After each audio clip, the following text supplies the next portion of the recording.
began changing around the same period of time that the previous king first fell ill. A pleasure to meet you, Prince Ahmad. I am known simply as the Banker. As the next king of this land, how do you feel about leaving everything in our capable hands? The man who appeared that day at the palace called himself an economic advisor. At the time, Balbad's trade with Partevia had stalled, and the kingdom's economy was in a relentlessly spiraling downturn. Since this man was experienced in rehabilitating other countries' finances, we decided to take him up on his proposals. What are these scraps of paper? They're much more than scraps of paper, my lord. They're called Fan. Fan? It's currency backed by the mighty Ko-Empire itself. At any rate, try using them in your next trade session. I see. Those scraps of paper did indeed transform into a variety of valuable products, craftworks, equipment, and special produce. The banker lent us an unlimited amount of Fawn, but the next thing we knew, Balbad's entire economy became completely dependent on this form of currency. But we didn't see, nor could ever have imagined, the trap lying in wait for us. What?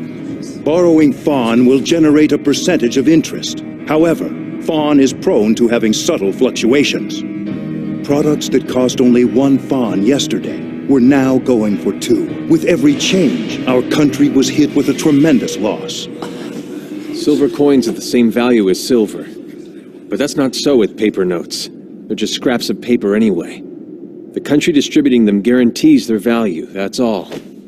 How could you tie the nation's economy to such a thing? In our country, we have a way for people to exchange silver, but it's only temporary. It's never used outside the country's borders. The total amount of debt that we'd taken on had reached enormous proportions. We were borrowing more and more just to pay down the debt. But the banker would no longer lend us money free of charge. Our ocean rights, our land concession contracts, our trade authority, such things have been frozen as collateral. You serious?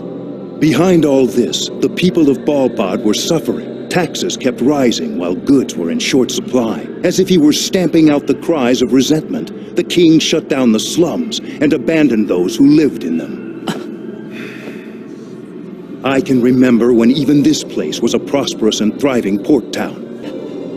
Of course, neither the royals in charge nor the nobility had any sense of danger, because they themselves were only growing more prosperous. We need more! We'll be in big trouble if we can't borrow more fun! Yes, but what are we supposed to do? This country simply has no more assets it can put up as collateral. What do you mean? Look, there are still so many. What? Your Majesty, where are those assets? Right there. What? We can use the citizens as collateral. Don't you see? This country is practically overflowing with countless numbers of my citizens. Our next step will be to use the people's human rights as collateral. And they'll keep reproducing as many as we need. We'll be able to borrow Fan indefinitely.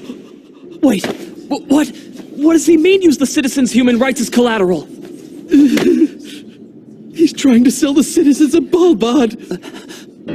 By selling them all to the Ko-Empire, to Rem, to Partevia. King Abbad is planning to turn the kingdom of Balbad into a hideous slave-exporting country.